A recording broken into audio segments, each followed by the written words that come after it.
Halo Eskonian, jumpa lagi bersama saya Calvin. Dan hari ini akhirnya datang juga. Sudah lama banget saya menantikan hari ini.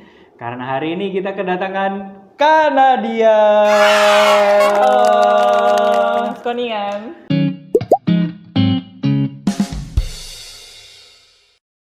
Kita rencana bikin podcast kayak gini tuh kayaknya udah 2 tahun, 3 tahun? Ada sih. Ada segitu ya, udah lama banget. Udah lama banget, 3 tahun. Dan akhirnya baru hari ini kesampaian. Covid. Kena COVID, terus ya kita acara di banyak tempat, kita Mobilitasnya tinggi. Nah, itu dia kita berkeliling Indonesia gitu kan. Ya, akhirnya baru kali ini kesampaian. Apa kabar Kanadia? Alhamdulillah luar biasa, suatu kehormatan banget siang ini bisa hadir di acara podcast bersama Eskonian. Wis, buat Eskonian juga ini karena dia adalah tamu pertama berarti ya. Kita buat segmen baru yang harusnya sih bisa menambah ilmu pengetahuan ke teman-teman juga. Karena hari ini kita akan bedah tuntas yang namanya Kanadia Saptarina ini seperti apa. Mungkin buat yang belum tahu, perkenalan dulu dong. Halo Eskonian, saya apoteker Nadia yang biasa manggung sama Kak Kevin. Saya saat ini alhamdulillah dapat amanah sebagai kaprodi profesi apoteker di Universitas Darussalam Gontor Ponorogo. Namun sebelumnya saya sudah lama berpraktis di rumah sakit, baik itu sebagai farmasi klinis maupun menjadi kepala instalasi farmasi di salah satu rumah sakit di Batang, Jawa Tengah. Luar biasa, perkenalnya udah mantep tuh ya. Sekarang pertanyaan pertama nih. Apa tuh? Kayaknya bukan pertanyaan sih, lebih ke kayaknya kita kalau iseng sedikit kayaknya boleh nih, karena dia harus menjawab cepat dari pilihan yang saya kasih. Oke, siap? Ya, Siap. Dari 2 pilihan nih ya. Bogor atau Batang, pilih mana? Susah kan? kenapa saya nanya kayak gitu? Ayo gimana? Suruh milih salah satu, Batang atau Bogor? Pilih mana? Batang, Batang, alasannya kenapa? karena satu udah punya rumah. Enggak, karena Batang merupakan salah satu kota yang itu sangat sejuk ya. Kebetulan saya tinggal di daerah yang itu dekat sama Dieng gitu. Yang pertama, yang kedua sungguh sangat tenang dan tidak crowded atau macet yang terlalu besar untuk kota Bogor dan Jakarta. Seperti itu. Oke. Siap. Karena ketemu saya juga di Batang ya. Iya, ini stres banget dong Kak Kevin datang ke kantor ya, diam-diam. Terima kasih. Pertanyaan kedua, pertanyaan terakhir. Jadi Kains atau jadi Kaprodi? Dua-duanya. Oh, nggak boleh. Enggak. Cuma satu. Enggak. Cuma satu. Iya, karena saat ini saya sedang menjadi kaprodi, saya harus happy dengan amanah saat ini. Oke. Namun untuk menjadi kepala instalasi itu merupakan suatu pengalaman yang luar biasa yang tidak bisa terulang dan berharga sekali untuk di masa depan. Ya. Nanti kita bahas di situ ya. Cuman saya tuh selalu amazed ya dengan, karena kan kita sering diskusi, kemudian akhirnya ketemu banyak teman-teman juga baik di farmasi maupun di teman-teman apoteker gitu. Saya tuh lebih amazed Apa tuh? Ketahuan banget, maksudnya pinter-pinter banget gitu orangnya gitu. Cuman saya tuh kepikiran dari semua jenis jurusan gitu ya, banyak jenis gitu jurusan di perkuliahan gitu. Kenapa sih milih farmasi? Backgroundnya apa sih gitu? Apakah dulu pernah sakit kemudian ditolong apoteker kayak di sinetron gitu? Apakah gimana? Kenapa pilih farmasi sih?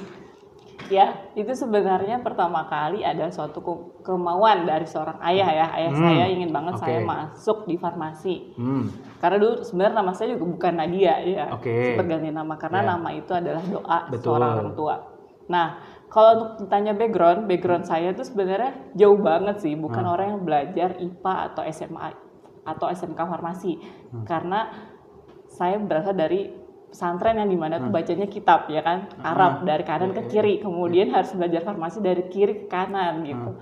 Tapi ini merupakan doa dan dakwah dari impian seorang ayah. Akhirnya waktu itu ayah bilang, kamu mau tahun ini atau 5 tahun lagi atau 10 tahun lagi, ayah hanya ingin di sini gitu.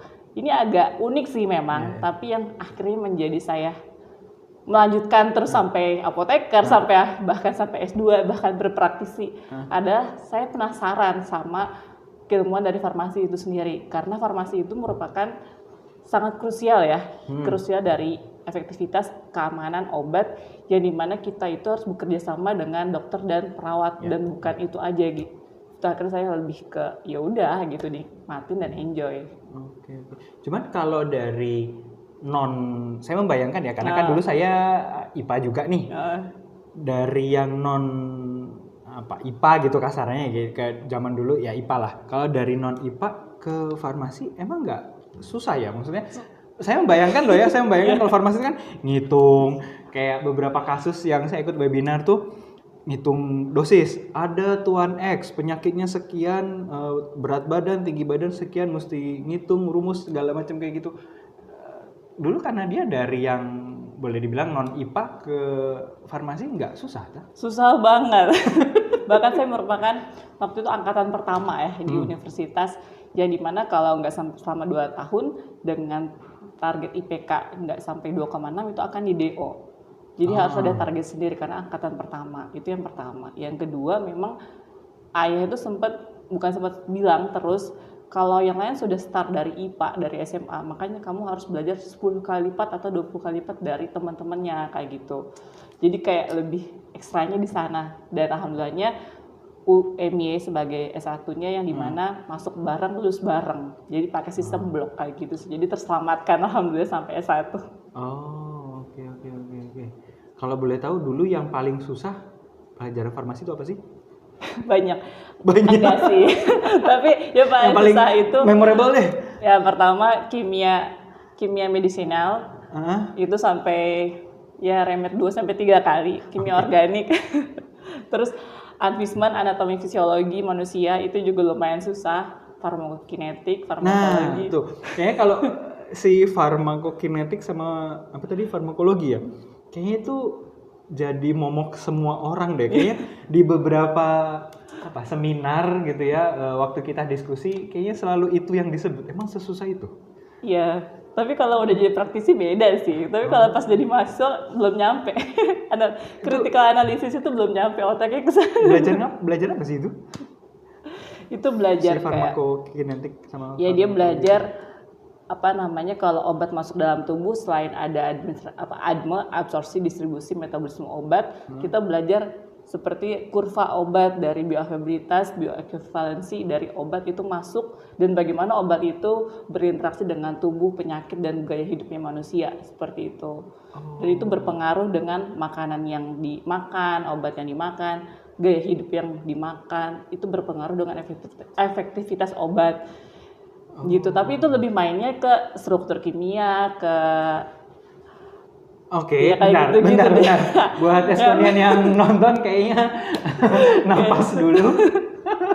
Kita baru berapa menit ini? Kayaknya mesti napas dulu. Ya bisa dibayangkan aja dulu deh ya. Biar nggak terlalu ngebul gitu ya kepalanya. Ngomong-ngomong tentang interaksi obat, saya tuh selalu penasaran ya. Pengen nanya juga sih ke farmasi. Bener nggak sih kalau misalkan kita minum obat, terus biasanya kan minum air ya, disarankan kan minum air. Tapi kan banyak ada orang di luar sana tuh yang minumnya tuh es teh manis atau teh manis sama susu. Iya. Ini mungkin agak di luar konteks ya, tapi ya maklum ya, orang awam pengen nanya gitu ya.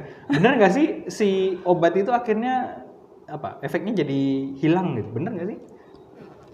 Untuk interaksi obat atau yang sampaikan Kak Kelvin dari minuman itu nggak semua. Bahkan ada juga obat yang itu tidak harus dengan air putih. Misalnya obat untuk pasien thalassemia.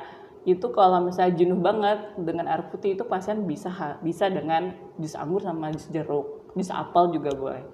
Gitu. Jadi memang nggak semua obat dia interaksi dengan susu atau teh gitu. Hanya memang baiknya ya air mineral itu sendiri. Jadi kalau saya minum obat terus masukin obat terus saya minum wine gitu nggak boleh ya? Ya, itu jelas-jelas ya ada interaksi obat. Tapi unik juga di farmasi itu kayak misalkan yang obat Fe untuk mineral atau pasien anemia, ibu-ibu yang kan anemia perempuan seringnya. Itu kalau Fe digabung es jeruk lah ya kakak. Ya, es jeruk. Itu malah bagus karena struktur kimia vitamin C-nya kuat banget. Gitu. Jeruknya manis apa enggak? Manis lebih enak. Soalnya kalau hangat struktur kimia vitamin C-nya rusak gitu. Oh, oke. Semoga Espennya juga belajar banyak ya, karena berarti habis ini kita minum obatnya pakai es jeruk aja. Oke, kalau dulu kuliahnya jurusan farmasi udah, terus penasaran juga. Kayak kan sekarang itu pada banyak bilangnya tuh Gen Z itu pada apa? Nggak sekuat orang-orang dulu gitu. Iya kan? Ya strawberry kan. Iya, apa? Ya ini saya mengutip dari beberapa tempat aja ya. Katanya Gen Z itu lembek, nggak tough kayak zaman dulu gitu. Cuman pasti ada dong suka duka waktu dulu di kuliah. Nggak lulus maksudnya nggak lulus pelajaran itu, mata kuliah itu. Selain itu ada apa lagi sih suka dukanya dulu zaman kuliah? Nanti soalnya kita akan bandingkan dengan, karena dia kan sekarang di universitas nih, Kaprodi. Dulu dengan sekarang lebih memang tough, tingkat apa? Kekuatannya memang beda, toughnya memang beda atau gimana? Nah, kita mulai dulu dari yang suka duka. Ya. Apa yang paling memorable, yang paling menyenangkan dulu dari farmasi apa? Kalau di farmasi itu ya enaknya lebih ke teman ya, karena kita angkatan pertama waktu itu saya.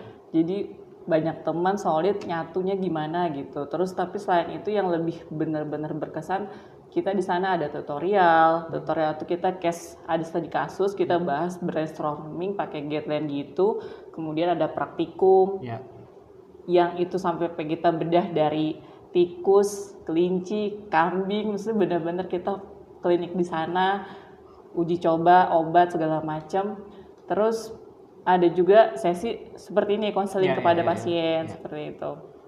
Jadi kita diajarin bagaimana kita menyampaikan ke pasien, kita berkomunikasi kepada dokter juga. Nah, kalau tentang dokter nanti kita bahas ya. Kayaknya itu juga saya sering banyak dapat insight lah kalau ngobrol sama dokter. Cuman saya lebih tertarik, katanya kan solid satu angkatan. Boleh tahu dulu satu angkatan berapa orang sih? Yang lulus apa yang baru pertama masuk? Wah, karena angkatan pertama. Angkatan pertama tuh, Masya Allah. Yang lulus deh akhirnya. Ya kurang lebih 48. 48, karena kalau saya nggak salah ngobrol sama teman-teman di universitas gitu ya, satu kelas tuh kadang-kadang cuma 24, 30 gitu. Dulu juga kayak gitu? Dulu awalnya berapa? Terus 75. Jadi Karena angkatan pertama lumayan ketat, kemudian standar IPK sekian juga karena kita fakultas kedokteran dan harus menjadi contoh buat adik kelas kan di angkatan pertama untuk akreditasi juga. Akhirnya karena sistem blok juga masuk bareng lulus bareng, jadinya yang wisuda 48. Oke. Nah, terus dari situ merasakan sulitnya di farmasi, terus seneng. Habis itu lanjut ke apotekernya itu langsung kah?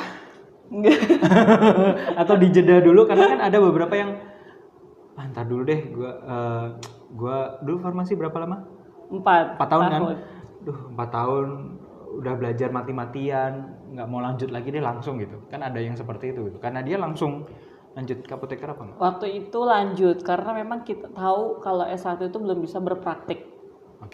Itu yang pertama, hanya berhubung angkatan pertama di kampus tidak ada profesinya gitu. Jadi kita harus mencoba kampus-kampus lain yang menerima kita lulus untuk kuliah profesi. Oke. Berarti memang nggak semua ya? Nggak semua dari S1 farmasi langsung ke apoteker gitu, nggak semua universitas punya seperti itu ya? Iya. Oke. Menarik Esponian. Oke, nah ketika sudah jadi apoteker, mulai bisa praktek dong. Iya. Nah, waktu itu kenapa milihnya? Waktu itu langsung kemana? Langsung ke Batam?